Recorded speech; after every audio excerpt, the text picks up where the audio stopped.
7, 6, 5, 4, 3, 2, 1. You'll never have the sacred stone.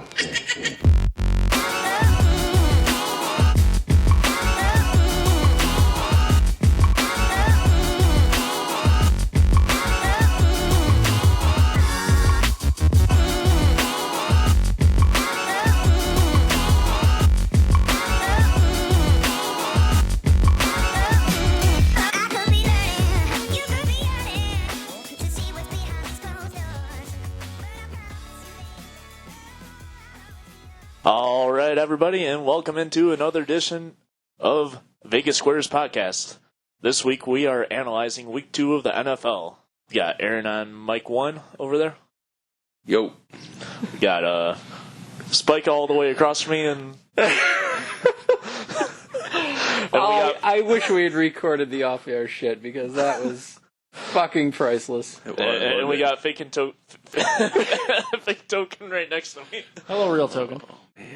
Our listener is going to laugh his ass off. Wow. I hope they're eating popcorn while listening to this stuff because it's pretty entertaining. All right, let's dive right into this, chumps. We got people who help pay the bills. Yeah, we got 12-ounce sports. That they are actually pretty entertaining to listen to, especially when we're on there. As well as You want me to do the sponsors, and then I'll let it come back to you? Yeah. All right. Let's thank the sponsors. Let's pay some bills before we let Token turn on his mic again.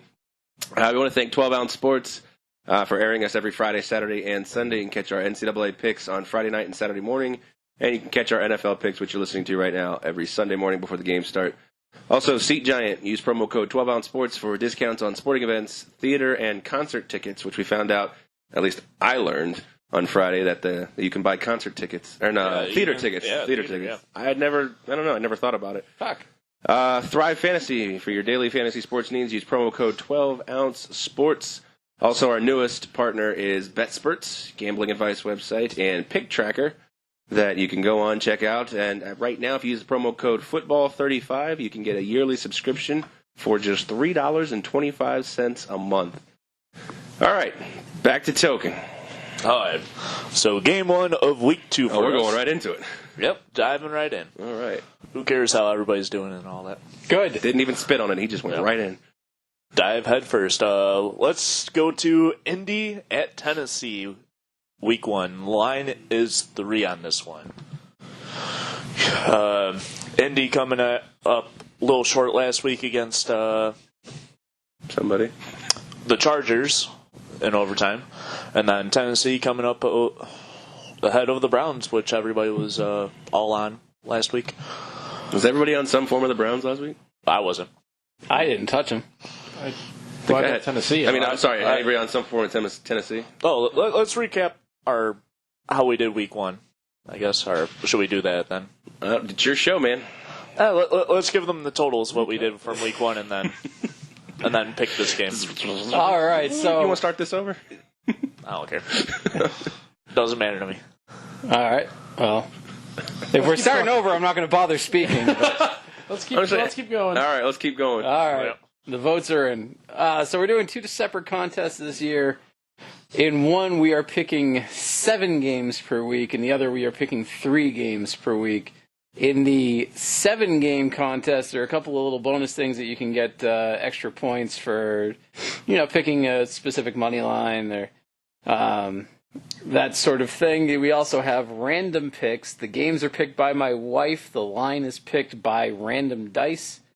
And for anybody that beats the random pick, you get a bonus point for that as well. I'm sorry, that might be the sharpest in Vegas. Picked by your wife, or the game by your wife, picked by the dice. That might be the biggest sharp in Vegas right there. Well, you were the only one that beat the dice last week, and you only did that because you got the bonus point for picking Tennessee money line at plus 210. But yeah, Aaron comes into this week leading with 6 points in our contest. Random technically is in second place with 4 points. I'm in third place with 3 points right now, and the Tokens both got 2 out of the 5 games correct for a total of 2 points each. So wait, I have 6? Because I got 4 right. You have 6 points right now, yes. Oh yeah, because I beat the dice and you beat the dice and you got the money bonus line. point. All right, go So, me. there you go. That's my high point. So In the 3-game series, Did not go as well. nothing went well. Token got 2 out of 3. Oh, man. The rest of us got 1 out of 3. So that's where we're sitting right now, coming into week 2. Aaron with a slight advantage in the 7-game series. Token with what seems to be an insurmountable lead in the 3-game Insurmountable series. 1-game lead. Because we clearly stink when we're saying It's only after week 1. these are the Still plenty of games season left. these are the games that we know that are going to do well. These are the ones that I want to focus on for the 3-game pick, and we fucking brick all of them. Yep, pretty much. Hey, I did decent-ish on the 3. The other 4 nonsense picks I had, not so great. Well, I switched one from Texans plus the points to the Texans money line. That just fell a little bit at the end. Yep. Yeah, it only took a 58-yard field goal to beat you. Yeah. I'm still high on them for this year, so we'll see what happens. All right, so week 1, or week 2, Colts at Titans. Line is currently 3. Money line for the dog is plus 150. Right. So is it 150 plus is the bonus point, or do we get a bonus point for 150? You get 1. It is, at 150 you get the extra bonus point. Yep. All right, so on this game, I actually do have a pick. Tennessee looking pretty good last week, even though it was against the Browns, and you know how they say, same old Browns. Browns, probably not as bad as they seem, but Colts, I think, still might have a little struggle in them. I'm taking Titans -3 in this game as one of my 7 picks. I think Tennessee with Derrick Henry will be able to run the ball pretty well and keep this one probably to a touchdown win. So I'll follow you right along here, Token. I have the exact same pick here for the 7-gamer. I'm taking Tennessee -3 as well. I actually give them even more credit for that win at Cleveland. Number 1, going on the road and really taking it to a team that I think most people think is one of the better teams in the AFC is certainly saying something. And I just really like the way this Tennessee team is made up. And I just like the matchup for these guys this week. I think Indy sort of rallied around new starting quarterback Jacoby Brissett and sort of the offhanded, Andrew Luck retirement, I think, was put a little bit of damper on this team when they really wanted to play well and come out, and they did. And they did play really well against the Chargers. And I think this week we'll see more of an Indy team that's going to struggle a little bit more and probably be, in my opinion, the worst team in the division. So I'm just taking the home team here, laying the 3 points. The 3 is a little bit heavy on the juice as well, -120, -125. So I think in the contest that we're in, it probably makes a lot of sense to be on some of these heavier money line point spreads sides. So I'm taking Tennessee as well, laying the 3 points. Well, this is not one that I'm touching, but That's what I agree with the two of you that Tennessee probably looks like the better team in this game. Laying the 3 doesn't really concern me that much. Although I will say that Jacoby Brissett, for as kind of discombobulated as the Colts looked at times, him going 21-27, 190 yards, 2 touchdowns, no picks. I mean, that's a good sign for the Colts. Well, unless the Colts were trying to tank, because I think that having statistics like that, especially as he goes through the year, he's going to get better. He's going to know the playbook better. He's going to know the players that he's throwing to better. I think he's just got more time to mature and grow with this team. I think he's going to be able to win some games for him down the way. Not touching this game, I do agree with you that Tennessee -3 is the pick. But the random dice did pick this game, and they are looking at over the total of 43.5. Not quite sure what they're thinking there. I'm not completely convinced that this game is going to be a super high-scoring, wide-open type game like what the random dice seem to think here. But I don't know why I'm trying to put thoughts behind the random dice. I was wondering that myself, but they think the defense won't show up or something. Maybe they're hoping that there'll be a couple of big throws at the end of the game, garbage time touchdowns, and just get over that 43.5 point. But yeah, no, that's where we're going on The this dice one. respond by saying, "Try harder, Spike." And beat me this time. Roll a D20 instead. Yeah, well, I'm going to round this out by making this pick only beneficial to Spike because I also have the Titans -3. Nice. Come on, Yeah. Colts. So yeah, this pick only becomes beneficial to Spike. I'm surprised at this line theoretically based on the drubbing that Tennessee gave Cleveland and the fact that, basically like we said, generally in sports gambling, 3 points is effectively just home field advantage, and I'm not sure if I believe these two teams are equal, and so I will take the 3. Also, like you said, it's -120. It's -120 at the Westgate line that we look at. So we're all going to probably go down in flames, and Spike's going to get a point on us. Fair enough. Also, I'm betting the Colts on the MGM app now, just to be Double dip. just to double dip on this one. And I really hope we cover. Yeah, exactly. Well, yeah, we don't need Spike to get us having no points off this one and then making money on his account for that bet too. Let's go to the shittiest game on the slate. Buffalo and the Giants. Second shittiest then. Chargers at Detroit. That's not a shitty game. It's better than makes it out. It has actually a decent amount of fantasy football implications for me. So, especially with Eckler as my main running back here. Line is currently -1.5 in favor of the fake Rams, so the Chargers. The fake Rams, I like that. Yeah. They're the Clippers, man. Yeah, I know. They've been dubbed the Clippers. I don't know. I kind of like fake Rams. Fake Rams is kind of cool. Yeah, that's true. All right. They're the fake Rams, Fake Rams. so it says. Declared. I'm not a judge, but Lawyered. I'll take a look. Lawyered. This one, no money line bonus for this one if you take the dog in this one. And why would you take the dog? Because Detroit's awful. This one's one of my 7, though. I would take the dog because Detroit, the Lions are cats. So. Rawr. We got the Chargers -1.5, and that's the side I'm on. I think Chargers are going to run all over Detroit on this one, literally and figuratively. Win this game by easily a touchdown. I think Detroit barely puts the ball in the end zone maybe once. Maybe Amendola gets it, and Prater's probably got a few long field goals, and that's my thoughts on this game. Like a 35-17 kind of game. Wow. Did you have a play on that? Oh, yeah, Chargers -1.5. Got it.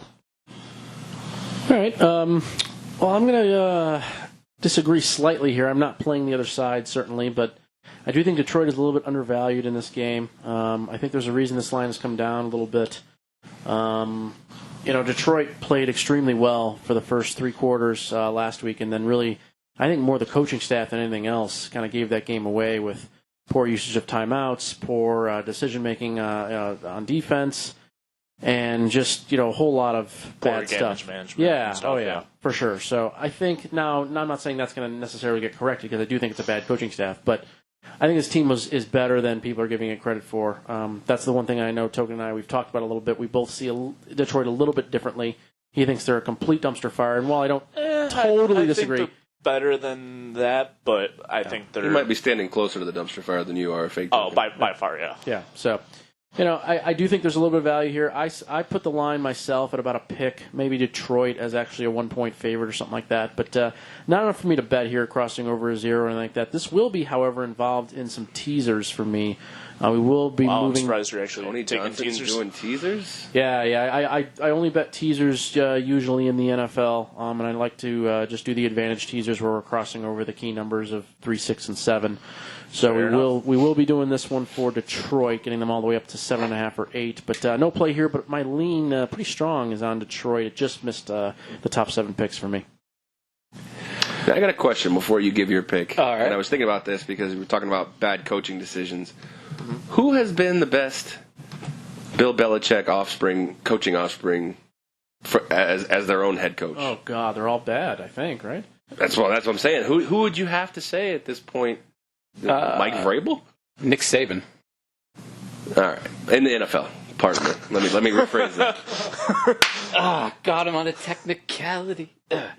Yeah. No, that's actually not a bad question because it's. It's no one. Yeah, I mean we've seen like It's no one and everyone all at the same time. They're all equally terrible. Belichick's son. We've seen a couple break into the playoffs once or twice. Most recently, Mike Vrabel. Yeah, Mike. Well, no, because Vrabel wasn't the coach of Tennessee when they made the playoffs. Didn't they make the playoffs? No, they lost that game against the Colts Right. to go to the playoffs. You're right. And before that, it was what's his nuts that got fired. Jeff Fisher. That's the one. No, Jeff Fisher. It was Mike Mularkey. Oh yeah, Jeff Fisher. Jeff gets Fisher fired was all coaching the time. real Rams. That's right.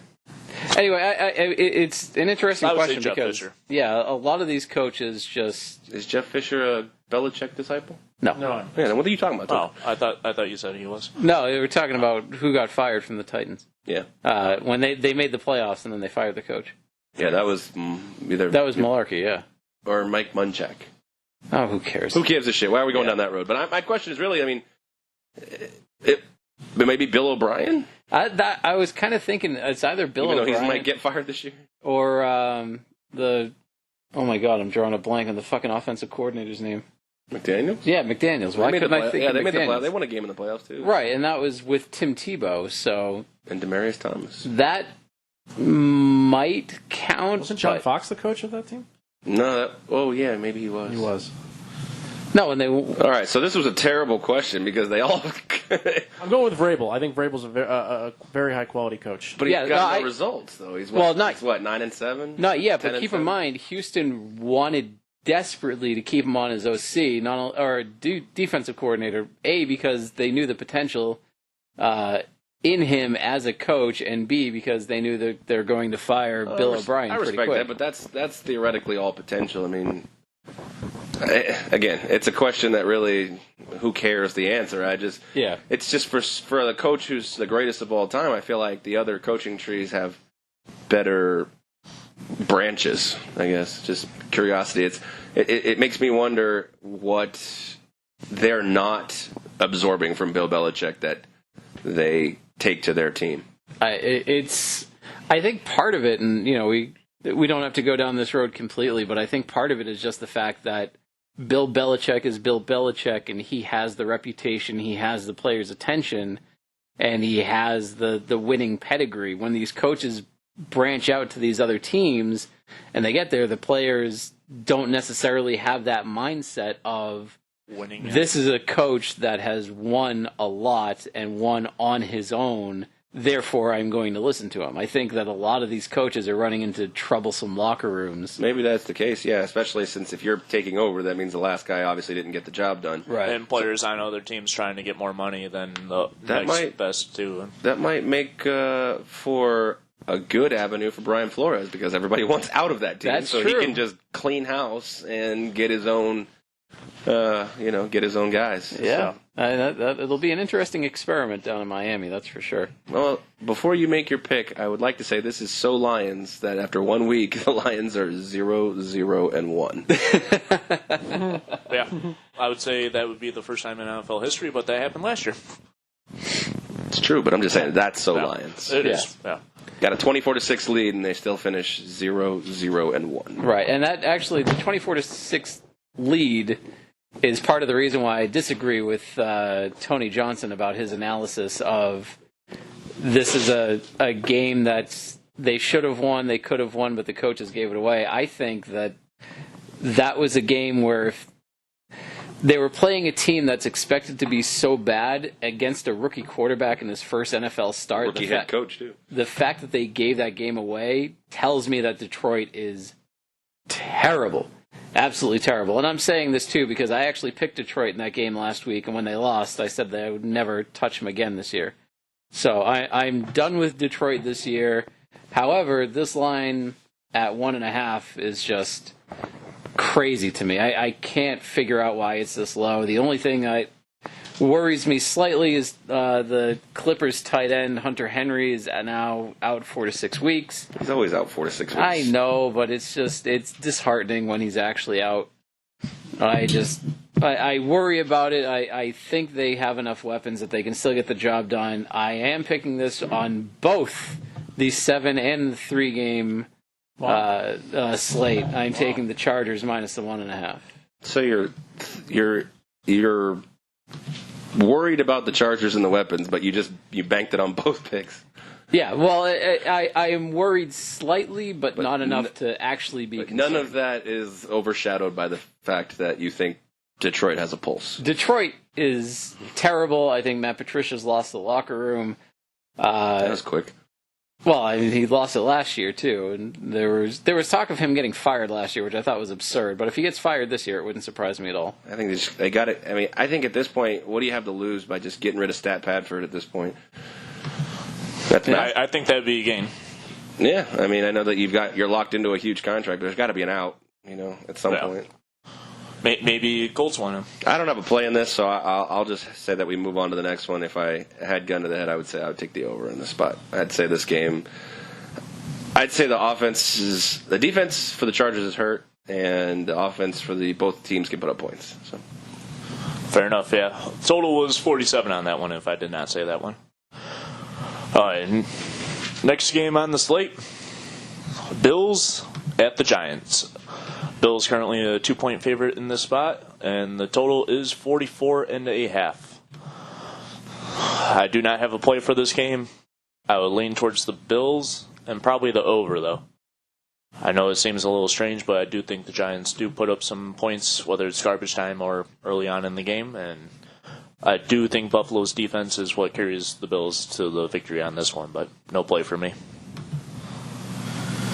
Yep, this will be play number 2 for me here, and there's just a couple of things I think going on in this game that I like. I know it's kind of weird that Buffalo is returning back to MetLife Stadium for the second straight week, but it is still technically a road game.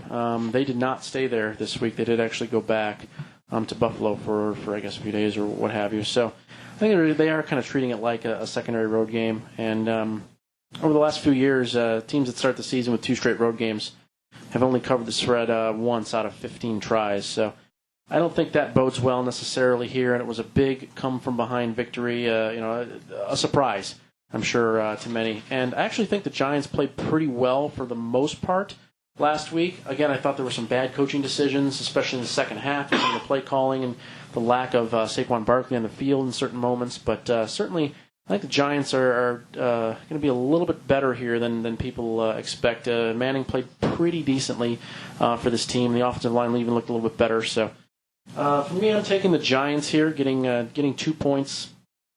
I think this game will be probably relatively close throughout, but I actually like the Giants here to pull away late and maybe win by a touchdown or so. Wow, that's bold to say the least. I could not disagree more. I'm on the other side of this one on my 7-game pick, Buffalo. Even though they did need the comeback win to beat the Jets, I think the Jets are a significantly better team than the Giants, and I think both the Jets and the Giants are significantly flawed. That's a bold statement that they're significantly better. Oh, I think they are by miles. That's what you get for thinking. Yeah, well, what can you do? He'll be feeding himself by week 4. Yeah, exactly. But the couple of things I'm looking at are... Play the under on that? I don't know that the Giants can stop the Bills' offense. The Giants were 2 for 11 on third down last week, whereas Buffalo had 6 plays of 20 yards or more. And I think that those factors combined, I think this is going to be a game where if the Giants try to run the ball and they really try to pound it, I think Buffalo might actually be able to put up a bunch of yards quickly and through the air. And I definitely like Buffalo -2 in this one. I'm only putting it on my 7-game pick for now, but I think this is one where real money is going to be involved in this one for me. Well, that's good to hear because I am actually on the other side. I'm with Tony Johnson. I'm taking the Giants +2, and the only reason I'm taking the 2 is because the money line is not enough to give me a bonus point. Yeah, it's only plus 115 or 110. So if I don't get bonus points with the money line, might as well take the 2 points in my favor. I think this game will be close. The only thing that really scares me, actually, is the fact that there's no Golden Tate, there's no Sterling Shepard. Well, he's doubtful. He's in concussion protocol as of this point, so I'll err on the side of him not playing.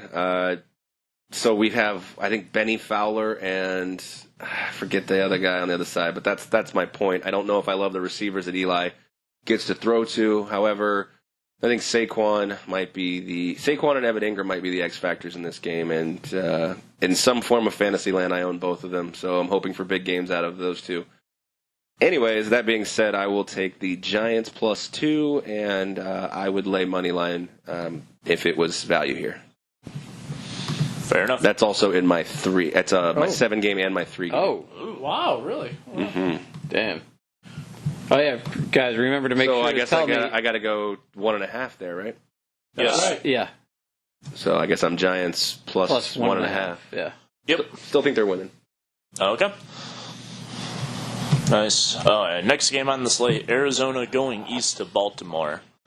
Line currently 13 in favor of Baltimore, and Arizona's the total is 46. This one I do have plays on, both real money as well as picks. In my 7, I'm taking the Cardinals +13. The money line seems almost enticing for the bonus, but I don't think they quite get it done. +575, and I'm taking it on my 3, so I'm moving it by the hook to +12.5 for the Cardinals. I think just Baltimore coming off that wall up for the Dolphins made this line super high. Realistically, I could have seen 7.5, and I'd still probably take Arizona. I think Baltimore is the better team, and Arizona only loses by maybe a touchdown. Okay. Yeah. So It's a lot to process right now. that was a lot. Usually, I'm a huge fan of getting double-digit points, really, for anybody in the NFL. That's one of the go-tos. However, I think there's a couple on the slate this week that actually don't bode all that well, and this is one of them. I think this actually might be one of the toughest matchups that Arizona could have, really, for this team. We have a total veteran head coach on the other side that knows how to scheme and game plan as well as anybody on that side of the ball defensively.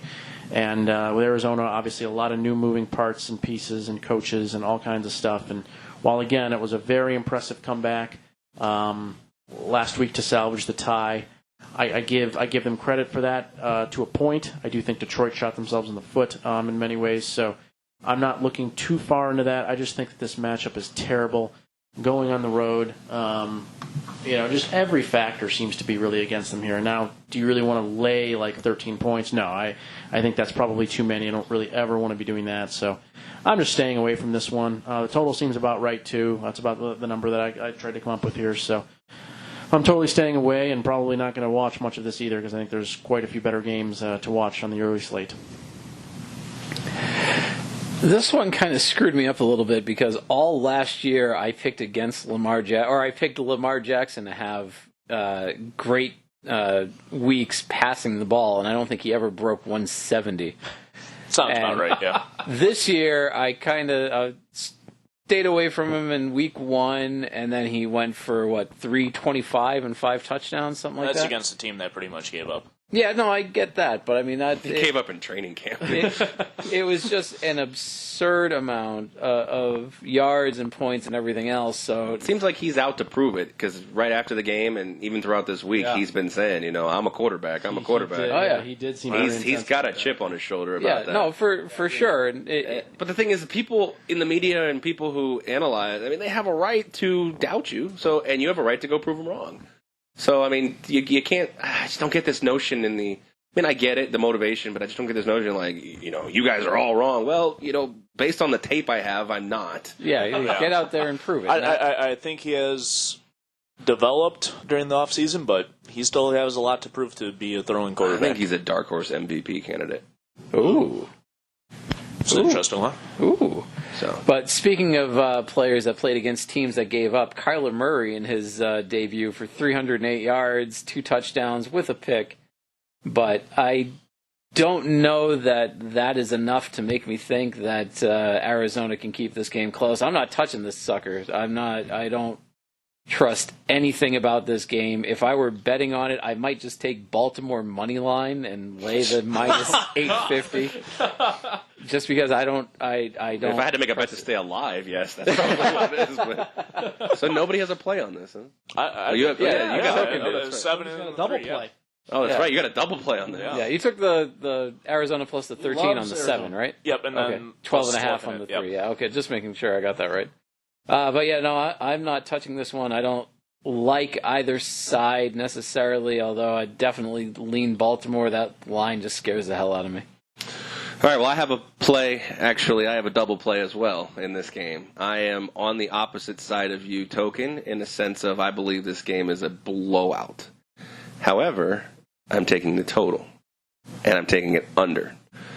Because I think we're looking at somewhere along the lines of like 31-10, which stays under. So for my 7 and my 3, I'm taking Ravens cards under 46 and Ravens cards under 45.5. Yeah, I think Arizona, all of the hype and the comeback, again, no disrespect, it was against Detroit. Yeah, that's fair. And like you said, West quote-unquote coast team traveling east, playing a 1 o'clock game. Nothing lines up for Arizona. So it just, to me, you got big boys over in Baltimore. I mean, John Harbaugh's been in that position for, I could be wrong, but it's probably about a decade now. And their defense is phenomenal. And you could tell that before even when they stepped on the field against Miami. And again, I think Lamar Jackson might be showcasing himself this year as maybe getting into the top 10 of quarterbacks. As far as, you see guys like Cam Newton, Matt Stafford, guys like that falling out. So he could be in a conversation for top 9 to getting into top 9 to 12 range. I don't disagree with that, yeah. So I think he blows them out. Again, on the off chance that's a lot of points to lay, I'll just take the under. I think somewhere around 31-10 or 28-7, somewhere along that. So, and that's a blowout to me in the NFL. No, that's fair. Next game on the slate. You thought the last line was high. This one's higher. New England on the road, laying 18.5 against the Dolphins, or what was formerly known as the Dolphins. I think they're still known as the Dolphins. Something like that. This one I'm not touching. If I had to lean one way, I'd probably take Miami plus the 18.5. I think New England kind of slows their roll towards the end of the third quarter, but still keeps a little throttle on keeping the ball moving, and no play for me on this one, though. Does Tom Brady play the whole game? Yes. Last series, probably not. He doesn't take a knee.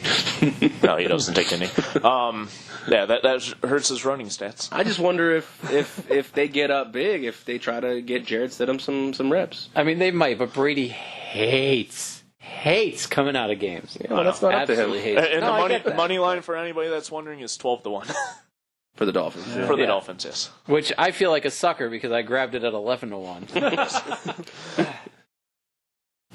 No play on this one. Fake token. Yeah, no, I'm with you here. The side is just unplayable on both ends. I guess if it was the gun to the head situation, I'd probably actually just lay the points because I don't see how Miami can really hang in there. The thing I do like, this is probably my favorite bet of the whole week, is I'm a huge fan of the under here. This is more so playing historically throughout the last actually couple of decades in the NFL. Double-digit home underdogs, which are very rare, of course. The under comes home about 80% of the time over the last 15-plus years. Wow. Yeah, I think it's just one of those things where it's sort of embarrassing to be that big of a dog at home, and they try to ball control it and hang in there as much as possible. And I think this game is going to be exactly that, a grind, stupid fest on both sides. I think this under gets there with relative ease, probably somewhere in the 30s. So 43-9. 43-9. I hope not. So I'm going with this one on the 7-gamer and with the 3-gamer. The New England Miami under 48.5. Wow. All right.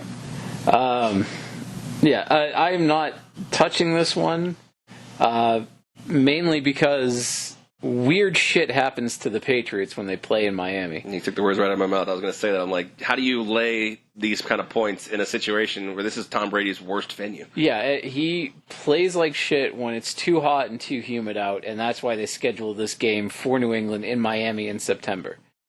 It doesn't work out well for them. This has always been his Achilles heel. And it just, to me, screams the type of game. It's either going to go one of two ways. It's either going to be like New England wins 27-21, and somehow Miami, Flores just figures out the perfect game plan to get around Belichick. That's from another whom he wrinkle, too. learned. I mean, Brian Flores. And, Ryan Fitzpatrick somehow comes out of this and has an amazing game and the whole thing. And the Kind whole of like how he did against the Saints last year in the opening week. Or it's going to be 65-0 Patriots win. There's not going to be an in-between on these things. It's just one or the other scenario It comes can go in. either way. Spike has declared it. Dolphins win 21-20. Yes. So it's just one of those games where I can't feel good about touching it. It's just... That's what she said. You're stuck on reminiscing about your prom night where you struck out so many times that now this is your only avenue to get rid of that frustration. I get it. I understand. That's the whole reason I started a podcast. Yeah. Prom night. But yeah, not Done yet. not something. You don't have a play on this. I don't have a play. I was trying to talk a little bit more so I could get fucking fake tokens pick in here because he sprung it on me at the last second, and I was supposed to type it in and talk at the same time. So I was just kind of babbling. It's called multitasking. No, I can't fucking do that while I'm trying to talk. I led you into it, though. I said this is my favorite one of the week. So then the perfect thing would have been I don't really have a play, New so York. I'm just going to He sit back talks and with watch. his arms. There, he's done. He can type the pick. He talks with his arms, man. I don't have a play on this as far as the total or the spread, but I am making a play on the over 1.5 Bob Kraft trips to the Orchids of Asia Spa. I will take the over on that. What's the current line on that? -110 both ways? Actually, I think the over is a heavier favorite, -125. Okay. I'd probably lean that way, too. And the double entendre bet in that is that he actually finds a new one as well. So because the heat's on him right now, so maybe he actually incognito goes to a different one. Yeah, well, you got to lay some juice when he lays some juice. You know what I'm The saying? Lilies of Tibet spa. Yeah, yeah. Sometimes you got to lay the juice. All right, moving on. Yeah, moving on. Next game. Ran over my line and then repeated it like he was going to get the laugh. Unbelievable. I didn't ask for the laugh. I just thought it was funny. I was repeating your line, and no one laughed again. We got the classic battle of the Cowboys at the Redskins. Dallas laying 5.5 in this one. Total I see is 46.5. The money line, if you are interested in the Skins, is 200. No play for me on this one. If I had to lean, I'd probably lean towards the over. I think that's a smarter play. I think Washington does put up a few points, and Dallas puts enough to push it over, too. So, no play, but that's my lean on this game. Yep, this is going to be another double play for me here, and I'm going to stay in the trenches and in the garbage can as always. Heavy here on Washington. I like what they did last week. I thought the team looked actually quite good for the first 2.5, 3 quarters almost. Jay Gruden is an incredibly underrated offensive coach, especially when he has time to prepare. I know this is obviously just a regular weekly game, but he's really good at game planning on that side of the ball, and I'm hoping some of that continues on here. I think that Dallas, with all of the hubbub that happened with Zeke and everything throughout this offseason, that was a big statement game last week, and now they travel to Washington. And while it's a division game, yes, it's a team that everybody knows is terrible, and I love getting points here. I'm actually pretty surprised this line is over 4. I made the line 3.5 myself, so the fact that we can get 5.5 here, huge fan of it. So I'm going to take Washington plus 5.5 for the 7-gamer and the 3-gamer as well. All right. Well, I don't know. This game kind of scares me a little bit. I'm not touching it one way or the other, but one of the things that worries me about Washington is the fact that they really don't have a running back to speak of. And what's his name? Geese, just can't stay on the field. Missed his entire rookie season. Now he's hurt again. It's just one of those things where You have no faith in Adrian Peterson? I mean, if he was beating his kid, then maybe it would be okay. But, he's not like a jockey on a horse whipping the fucker. So, I don't know. This is not one that I like. However, this is one that the Dice likes. Dice likes Geis, says team. Dice, yeah. They're not taking the side. They're taking under the 46.5 on this one. Actually, I was actually going to say if I was going to make a play on this, I would like the under as well. NFC East games tend to go over. However, I think we see a little bit more conservative play out of Dallas, and I don't know if, like you said, I don't know if Washington's all that great. Although I'm probably higher on Case Keenum than other people. I think you can see this in somewhere around the 23-20 range, but I don't officially have a play on this. All right, moving on. We got Jacksonville at Houston. Current line, Houston favored by 8.5. Total 43. And money line, if you are interested in the Jags on this one, plus 320. So decent amount of bonus points on that one. I do have a play on this one. I am taking the Texans minus the points. I do believe they are far better the better team. And we'll prove it after that disappointment loss against the Saints.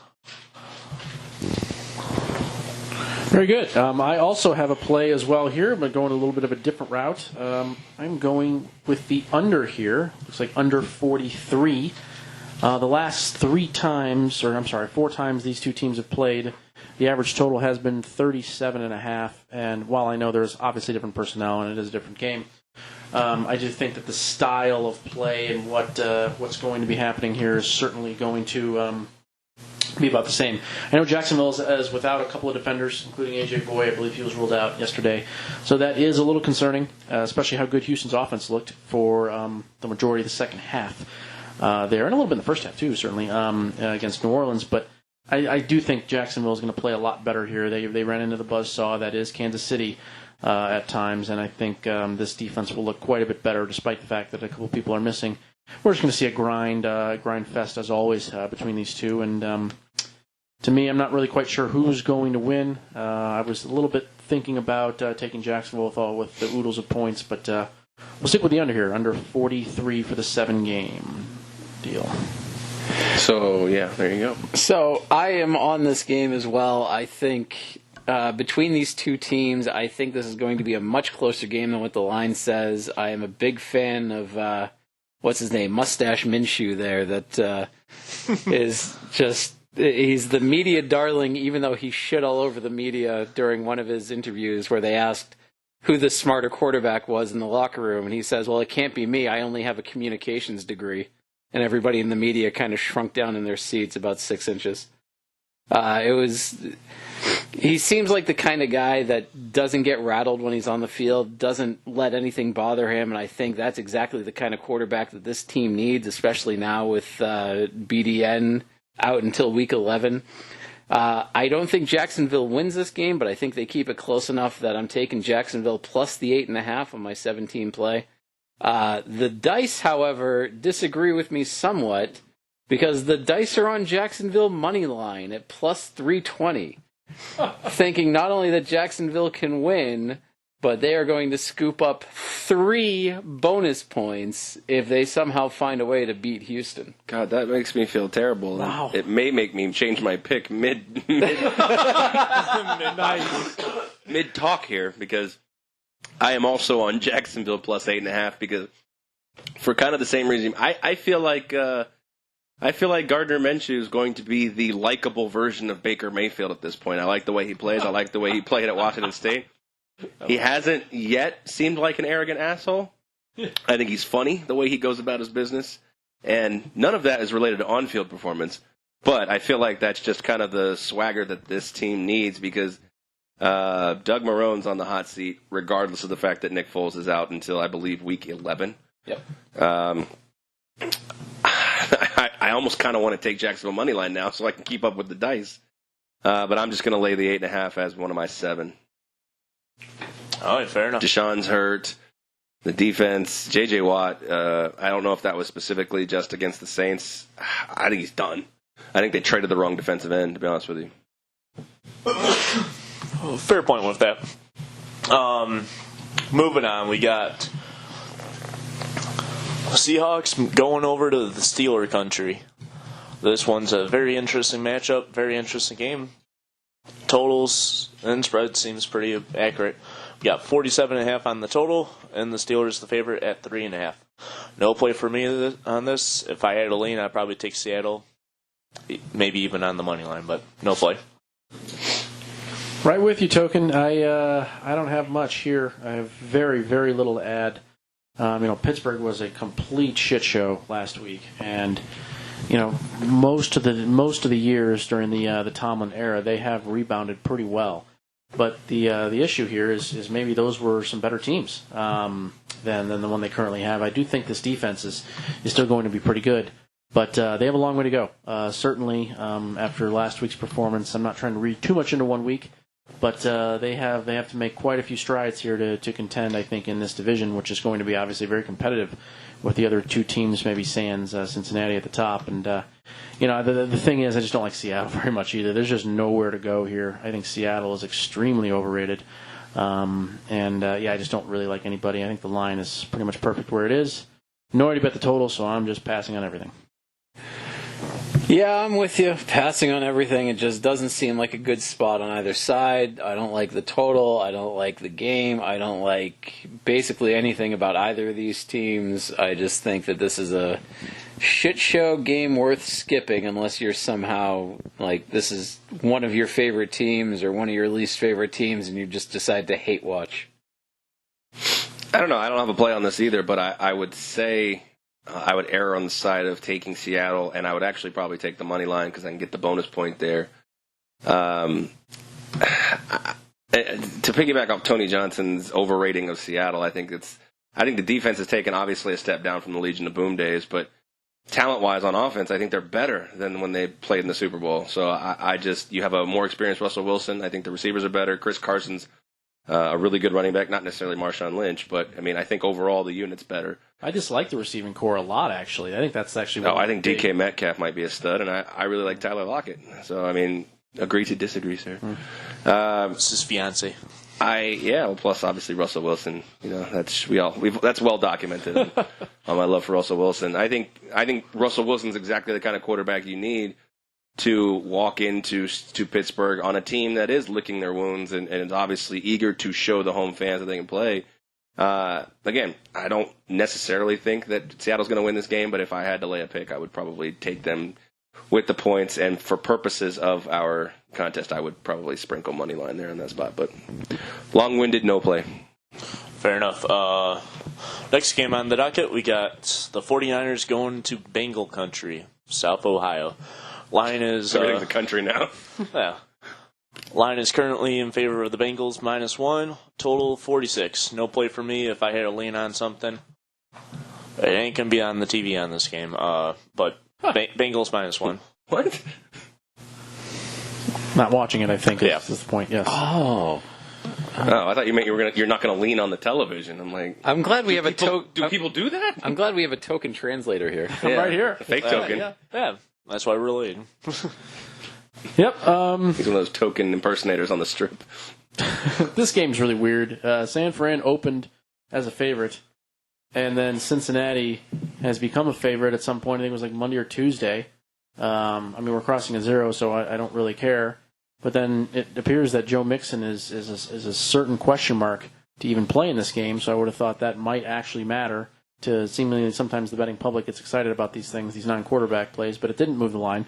So while I do think that's probably the right thing for it to not move the line, I'm just sort of surprised that since he became a favorite, I have absolutely no idea what to do in this game. If I had to take a shot at this one, I do think that, again, Cincinnati did look a little bit better on the defensive side of the ball than I think we've expected. That certainly will be the better side of the ball, I think, for them in this season of pretty much rebuilding. And, San Fran didn't really impress me at all in any facet of the game. So I would probably lean towards the under here if I had to do anything. But for me, it's a no play. Well, I do actually have a play on this, and it comes down to the defensive line or the defensive front seven for San Francisco. I thought they put great pressure on the quarterback. They had 3 sacks, especially early on in the game. I like what they're doing significantly better than what Cincinnati does. Now, Andy Dalton running a new offense looked really fucking good last week. I just think that now he is going to have a lot of people up in his face, and I don't know that this new offensive scheme, if he's going to be able to handle trying to figure out the right plays, the right formations to go along with having people running at him. I don't necessarily love San Francisco plus the 1, but I am taking San Francisco plus the 1 because I think this is just a spot where if Andy Dalton's on his ass all day, he's not going to be able to do much. Yeah, this comes down to Andy Dalton securing the ball and the Bengals offense being able to secure the ball because the 49ers did play, well defensively, two interceptions for touchdowns, again, against Jameis Winston, so you take that with a grain of salt.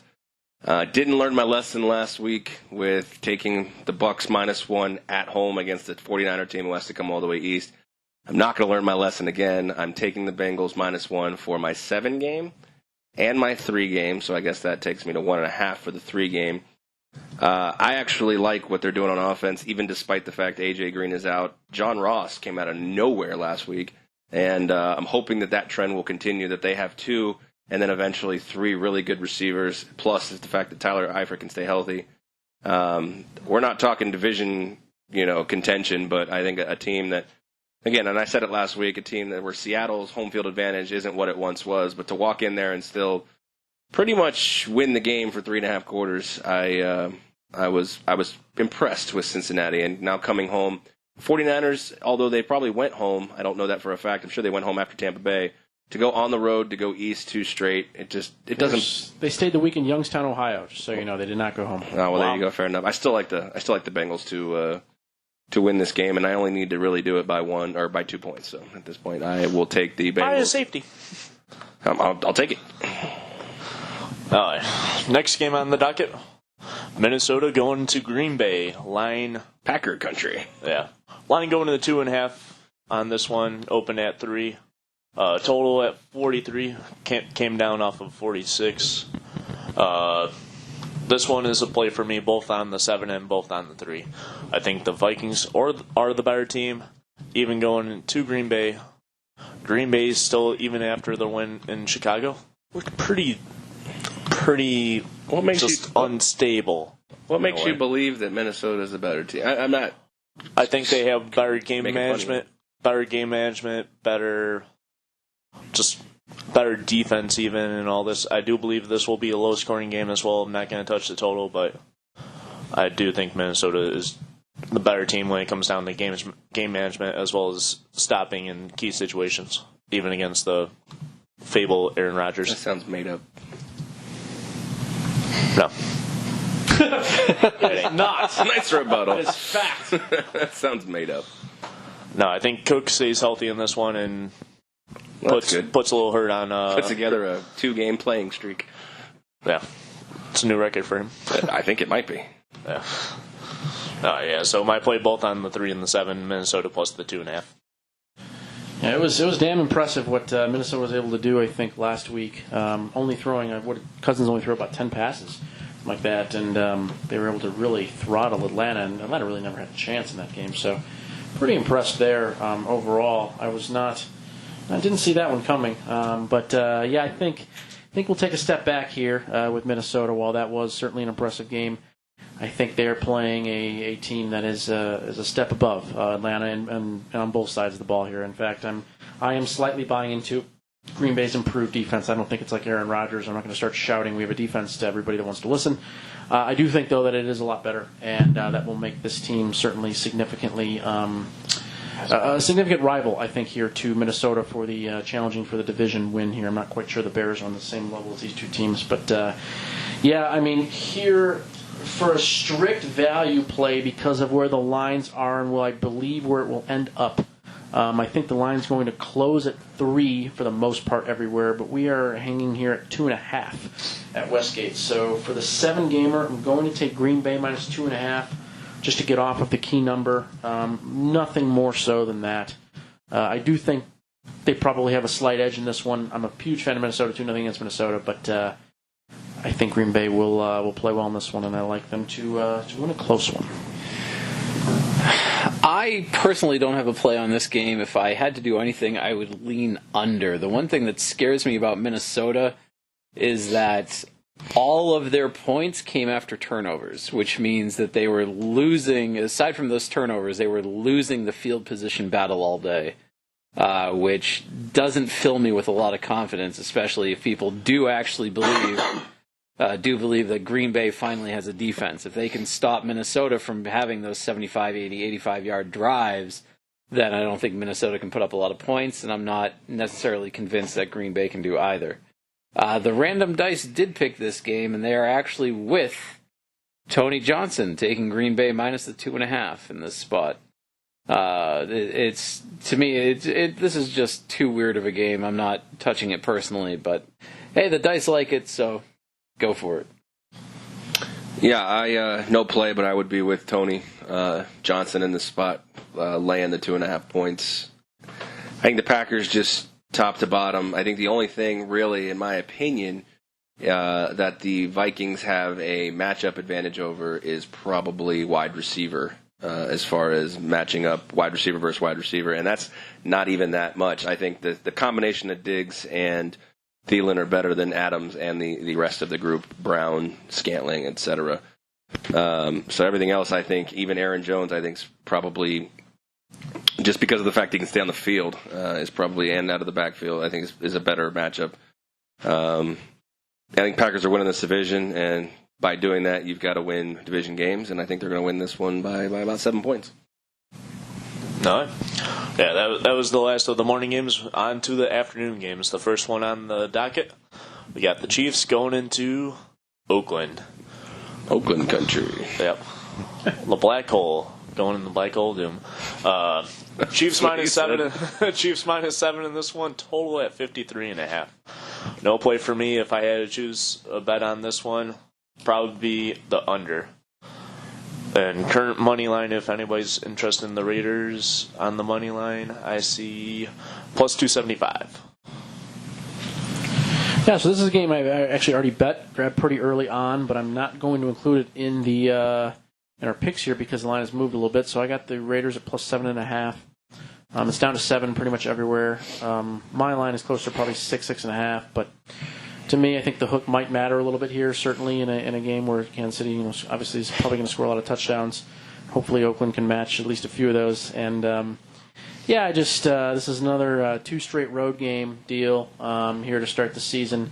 I was against, in the 2 other previous games here that this was allotted. I've picked against the team that's doing this. I just think it's tough to start a season like this, and I'm not surprised that these teams are not really covering spreads here in the last 10 years or so. So I think this is more of the same here. I like what Oakland's doing. I think I've talked about that before, how I think Oakland has a shot to win this division. And, for me, it's just getting the points here. I'm going to keep it off of our contest lines just because of the extra hook added there. But I do like Oakland getting points. Yeah, I'm exactly with you. I have no play on this game specifically, but if I were going to take anything, it would be Oakland. I like the fact that they beat what should be a very good Denver team. I like the fact that Josh Jacobs looks like he is going to be a stud. And I like the fact that they kept Derek Carr upright. No sacks in week 1, which I think was going to be key, especially against Denver, who... Yeah, I was talking up Denver pretty heavily in week 1, thinking that they were going to be built a lot like those early 2000 Baltimore teams. And I didn't see that type of defense in their game last week. So, yeah, no, I'm with you. I would take Oakland in this spot, and I might actually do that for real money, even without or with the hook. It's something that I'm definitely going to keep an eye on. I have no play, but I'm on the other side in this spot. I think Kansas City, even without Tyreek Hill, is probably about 10 points better than the Raiders, even on the road. It's all with Mahomes, and I've had plenty of chances, and I've taken plenty of chances to actually downplay what Mahomes is going to be. I mean, I even have an under bet on the fact that he's not going to be in the league for 8 years. But every week he just keeps kind of proving me wrong, and somehow he finds Sammy Watkins in the absence of Tyreek Hill and makes Sammy Watkins starting to, again, 1 week, but he's trying to make him not look like a huge bust. I think LaShawn McCoy gets more reps against a team who could probably let him kind of run wild. I think you're looking at somewhere around 24-14, 27-17. I think they're about exactly 10 points better. But I don't really have an official play on this. No. Next game, we got a big matchup. We got the Saints against the Rams. This one could be a possible... I wish this game was in New Orleans. I really do. Yeah, this game could be a possible NFC Championship matchup. It already has been. It already has been, yeah. A lot of things to think on this game. We got 52 for the total. Rams the favorite at -2. Saints looking really good. Rams looking decent. And I've got one play on this. Over 52. I see a lot of scoring. You taking that as part of the 7 game? Yeah, part of the 7. Yes.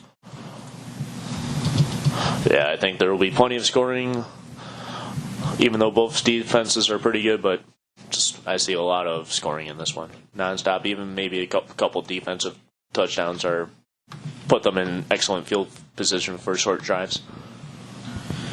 Yeah, this is a tough game for sure. I know the revenge factor certainly has to be pretty big here for New Orleans, but as strong and as much as we care or not care about that, you still have to go to LA and beat a really, really high quality team. So, I don't really know what's going to happen here. I think, to me, the Rams should be a small favorite, and they are. So, when I'm kind of aligned with what's going on, to me, there's nothing much you can do here. It does appear to be more higher scoring than probably the rest of the slate for the most part. But again, 52 points is certainly a little bit higher, and it's come down a little bit from the opening numbers. So I'm just going to stay away from this one. My first thought is with you, Token. I do think the over makes a little bit of sense, but we only get 7 picks here, so I'm going to abstain from this one.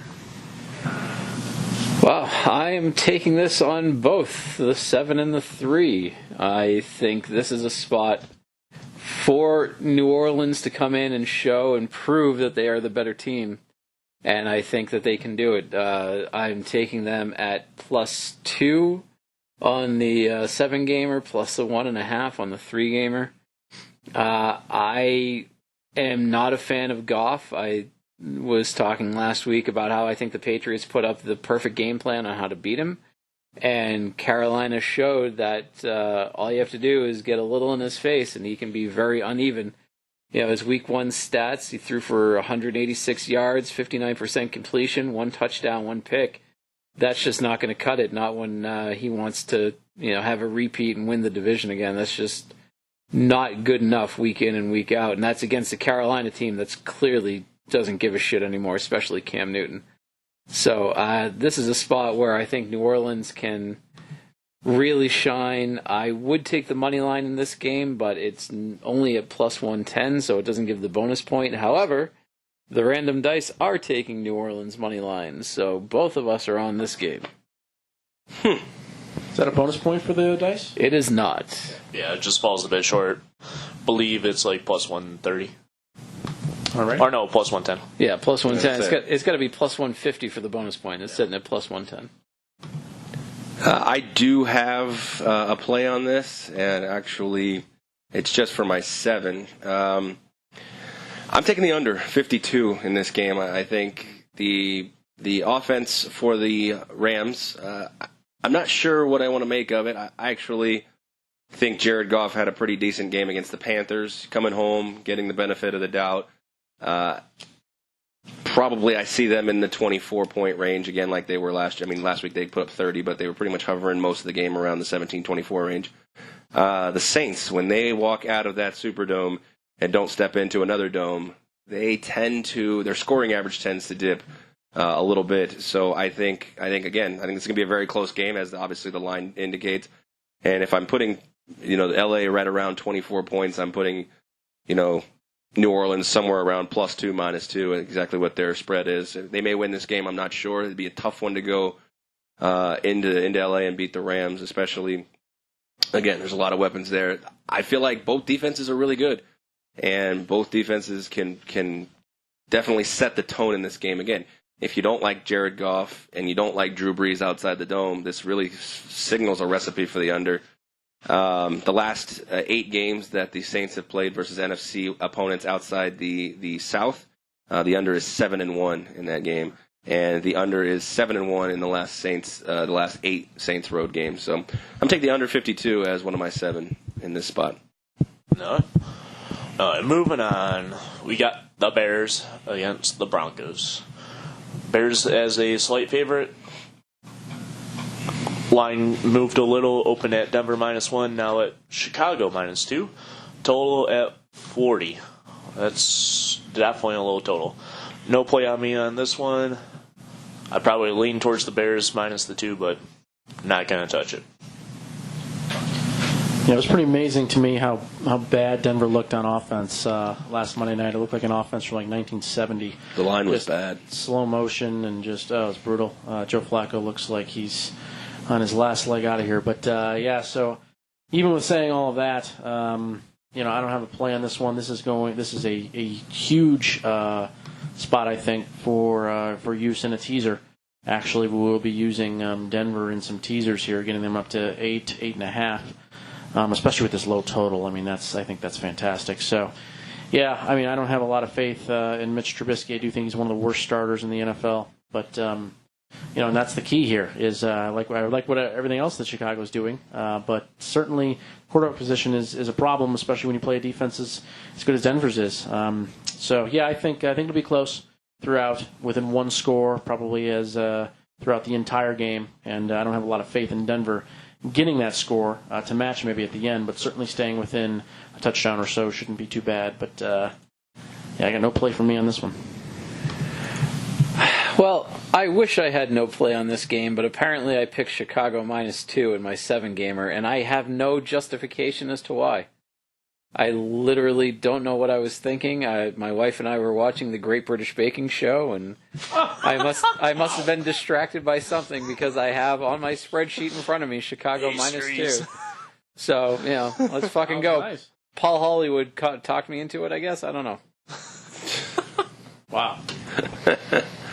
I actually don't have a play in this one either. If I did, I would actually it's probably not worth it. I have to look at the line. No, the money line is not worth it. I would think Denver at home will win this game. I'm hoping that the offensive line, because it seemed more offensive line than Joe Flacco in my opinion. It also, in fairness to your criticism of Joe Flacco, it seems like new face, or was it new place, same nonchalant attitude, and I don't know, maybe that's just him. I don't know. Maybe he does care. He's Jay Cutler. He's Jay Cutler. He may care, but he just has no facial expression that shows that he gives a shit. That being said, I would back him in that spot at home.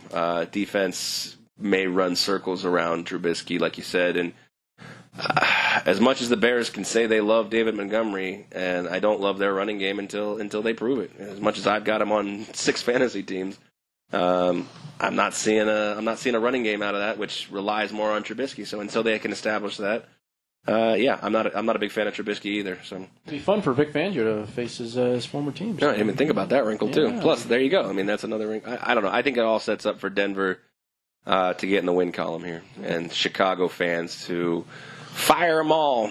Yeah, the whole lot of them. That'll be the scream for sure. Now from the afternoon games to Sunday night football, we got the Eagles moving into the Falcon country. They're relocating? Yeah, are they moving? Are they taking over? I know they don't like their fans either, but I don't think they're going to up and move. Are Atlanta fans the worst fans in the country? Why would Atlanta? Most likely. Atlanta fans? I'm not talking I've heard about that from multiple people. I'm not talking specifically Yes. for the Falcons. I'm talking Atlanta sports fans. I think they They can't sell out World Series games when the Braves make it, 20 years ago. They can never sell out playoff games for the fucking Falcons. They've lost 2 hockey teams because they just can't be bothered to go. I have no idea if the Hawks are even still a franchise at this point. They are. It just seems to me that Atlanta may be... I don't mean shitty attitudes like Philly or New York fans. I'm talking just like... I would say if you're only looking at attendance, like records or lineage, Maybe. I would say Miami's the worst. If they show up at all, they show up in the third quarter because it's fashionably cool to do that. Okay. That's probably fair. Fairest point. And it's also hot as fuck to go to baseball and football games. Sure. Yeah. So, I mean, you're right, though. I mean, Atlanta, they got a dome. It's not like they're worried about the weather, so they should be. That's a beautiful stadium. So Yeah, you went there. I know one Atlanta fan, I think. Actually, I know two, but one particularly who's just all things Atlanta. And yeah, he's a piece of shit. So, I tend to lean towards agreeing with you. All right. Yeah, we got Philly in this game favored by 1.5. Current total at 52.5. Not touching this one, but if I had a lean, I would probably lean the under as well as Philly minus the 1.5. No play though. Yeah, this is very interesting. I've been going back and forth here on my last 3-game pick, and it's between these two night games. I don't even really. I kind of feel like Spike here. I wrote this down. I'm sort of confident in it, but I don't really know why. I just feel like we're overreacting, I think, to both moves here. So I think Atlanta has been sort of shit on this week for having that abysmal game against Minnesota. But again, they turned the ball over a bunch of times, as you noted, Spike. And I just think that when you have, and there were a couple of those turnovers were on the relatively random side, that when the turnovers go away, I think this team gets a lot better. And now, while Atlanta looked like a dumpster fire in the preseason, I'm not saying they didn't. I think there comes a point where they're going to play. They just have to play a lot better. I mean, they still have a ton of weapons on offense and a very good quarterback. So I think that'll be this game. Philly had a nice comeback there. They started out very poorly against Washington, nothing against Philly, but this is a game where I think Atlanta is in a spot after playing so poorly now over the last month, whether the game's meant something or not. I do think that we'll see them rise a little bit here. So I'm taking Atlanta, getting 1.5 points. And, we'll go ahead and make that for the 7-gamer and also part of the 3-gamer. We'll go for it here. I just think this is a good enough spot here, and even getting a 1.5, it can't hurt. So take Atlanta. Wow. All right. I don't have a play on this game, but I would tend to agree with Fake Token there. Atlanta seems like they should be able to hang out and play well and keep pace with Philadelphia, if not surpass them. It's just one of those games where I don't feel confident enough to bet on it, so I'm not going to. But the dice they have a play on this game, and they're taking under the total of 52.5, which does seem a little high to me, but apparently the dice are rolling with the under there. Yeah, I actually didn't have this play in until Sam Darnold went out, which we'll talk about in the next game. I had a play on that game. I'm taking Atlanta. I think they're talent-wise on paper, and agree to disagree if you do, but I think talent-wise on paper, they're a better team than the Philadelphia Eagles. I'm not high on Carson Wentz. Not much of a run game. Miles Sanders is still a rookie. Jordan Howard's a freaking cement block. That's a good description. I think Atlanta, when healthy, their defense is better. Deion Jones is a freak. Again, the money line's not good enough in this spot, and you're right. Atlanta's been getting shit on, and Philadelphia's been getting praise, and they struggled against Washington. They were down 17-0. So I just don't see the love for Philly, no pun intended. But I don't have the ability to get anything bonus for taking the money line. So I'll take some points. I'm taking 1.5 in my 7-gamer.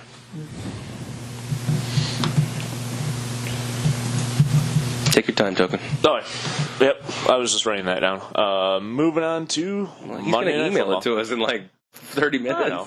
Well, I'm old-fashioned, too. Kind of like that. I wrote them down as well. Yeah. All right, moving on. I'll wait for the email. All right. That's probably the smarter move. Moving on to Monday Night Football. We got the Brownies going into MetLife. MetLife country. Yep.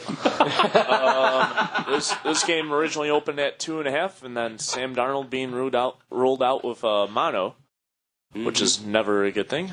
And Making out with Le'Veon Bell. yeah, that could be that might be. Could be. You never know. Saying there's a chance. Adam Gase is weird enough to let that happen. He probably he probably watches it. And, Probably watches it with his crazy eyes. You guys are weird. We're weird. We're not even sitting at the desk. Fuck you. That made me weird. There's no seat. Oh, yeah. Makes you weird because I say it makes you weird. House rules. We got the spread at 6.5 with the Browns favored after all the movement and all that, and then we got 44.5 for the total. This is 2 plays for me. We got for the 7 and for the 3. I'm taking the Jets plus 6.5. I really like it. I almost think New York can win this game outright. I think Cleveland might go for like a last-second field goal, so that does not make me want to take the money line for the Jets, but I could see that being blocked and being run back for a touchdown for the Jets. So, Wow. That's a very specific scenario. I'll tell you what, and I'll just override and speak for everybody. If the Jets win the game on a blocked field goal return for a touchdown, you can have a bonus point. Yep. oh, Definitely. Fair, yeah. yeah. I will give it to you. Wow. Sweet. I'm surprised he didn't bold predict a tie last week. I mean, he did it for, 8 weeks in a row? I was would've thinking been good. that, though. Of course you were. I just didn't say it. Of I course wasn't you thinking were. the story. Hindsight's 20/20. Yep. So this is the last pick out for me in the 7-gamer and potentially the 3-gamer. Just couldn't actually fire it here. I'm right with Token. I think that this line move is wrong. I'm actually really, really confident it's like 100% wrong. To go from 2.5 to 6.5 for Sam Darnold to Trevor Siemian is just not correct. It's at 4 points is actually too many points. The issue though is do I really want to be betting against Cleveland when I think they do have a better team? I'm pretty anti-Cleveland this year, but I think they have a better team, and I don't know. I mean, it's just one of those weird things. I'm going to make the bet when it gets to 7. Hopefully, there's a 7. I think there's a 7 out there somewhere in Las Vegas. You might have to lay like 120 or something like that. But I'm going to take the Jets getting 7. I saw the money line was plus 240, which does dip us into the 2-point bonus thing. That was going to be the last pick, but I decided to go with Atlanta instead. But I do think there's definitely some value here with the Jets. I just didn't fire it for whatever reason. But we'll be making a bet for sure coming Monday. Tony Johnson will be stopping at the Gold Coast Casino to pick up his -7 or +7. Excuse me. 120? Yes. Yeah. Well, both myself and the dice are on this game. I'm on this for both the 7 and the 3-game pick. And I am going under the total of 44.5.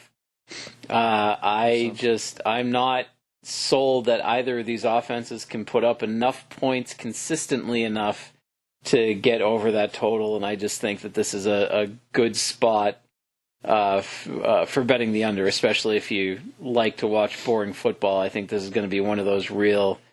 Yeah, I feel like we had this Monday night game a couple years ago, and it was boring. I like good defensive, low-scoring games.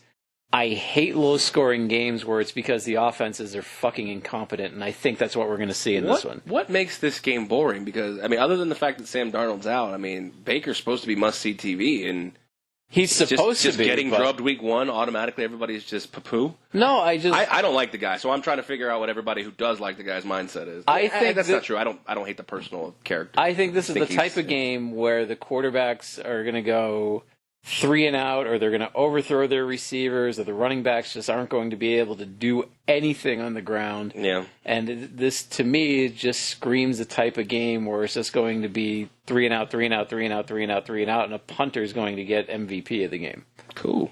That'd be neat. Yeah. Like a tie. The flip side is the dice are on this game, and they are taking the other side. They are over the total at 44.5. There you go. You versus the dice on Monday night. I like it. I like it. I like all this my spot. rowdy dice are here on Monday night. Yeah, like I said before, I had a play on this, and it was actually Cleveland minus the 2.5. I thought field goal game or greater. I just don't trust Sam Darnold in this spot, but obviously Sam Darnold's out, and I also don't think he's particularly worth 5 points. That being said, I don't trust Baker and the Browns enough to, 4 points. I don't trust Baker and the Browns enough to cover a 6.5 point spread every time. That's a tough number to make a bet on in our in our $150 extravaganza. So, again, I laid off this. I went with Atlanta. But I think Cleveland wins this game somewhere between 3 and 5 points. And, yeah, it's probably ugly. It's not a great setup for a game that probably, with Sam Darnold in, should have been a quote-unquote marquee matchup. Yeah, I'll probably be watching it somewhere, but probably no. I'll be watching it, yeah, for sure. But I don't know. It's just... I hope it's not Punt Fest 2019. I somewhat hope That's it usually is. my bankroll. I somewhat hope it is because I'm probably facing 3 guys in fantasy on this game alone. So That's what she said. yeah. All right. So Spike, I thought that was good, actually. I was going. Yeah, never mind. Spike, let's You were going recap. too? 4 guys? No. Let's recap everybody's pick, and then we'll move on to a bold statement if anybody has one. Oh boy. All right, so in the 7 gamers token, you are on Tennessee -3, the Chargers -1.5, the Cardinals +13, the Texans -8.5, the Vikings +2.5. You have the Saints and the Rams going over 52, and the Jets +6.5. Aaron, you are on Tennessee -3, Giants +2. Arizona and Baltimore under 46. Jacksonville +8.5. The Bengals -1. The Saints and the Rams under 52. And the Falcons +1.5. Tony Johnson, you have Tennessee -3. The Giants +2. New England and Miami under 48.5. Dallas and Washington plus the 5.5. Jacksonville and Houston under 43.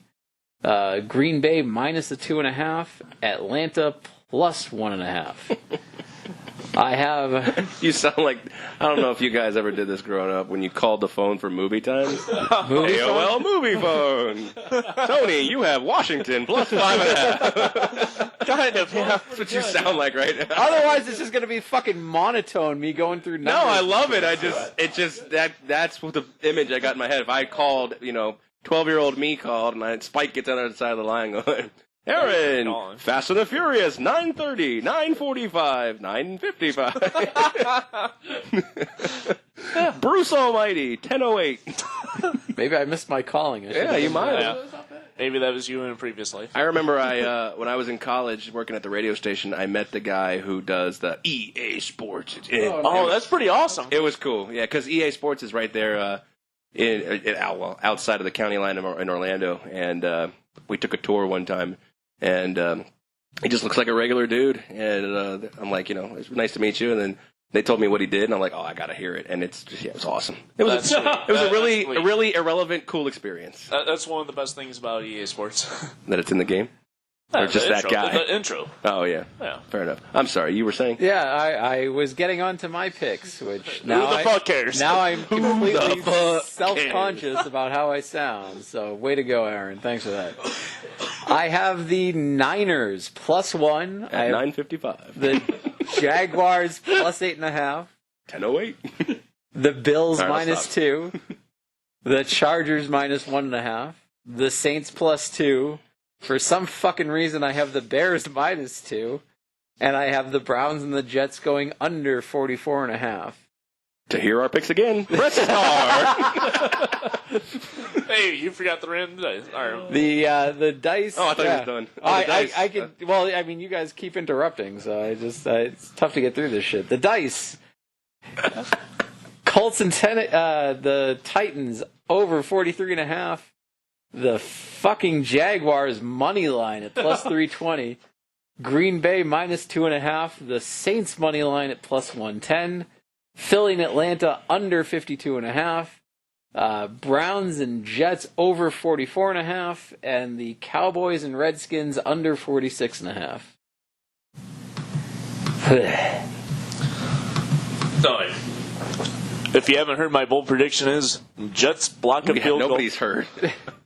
Oh, yeah, I guess we have heard it. Yeah, we heard that one. Yeah, Jets We didn't block want to, a but we heard it. game-winning field goal from the Browns at a tied game to run it back for a touchdown and win the game. And he gets a bonus point for that. Tennessee will hold Indianapolis to a single field goal. Only 3 points for Indy. Do you think Vinatieri actually makes it, though? I do think he'll actually make one, yes. That would be the single field goal. That'd be the one. Well, this will happen middle of next week or towards the end of next week.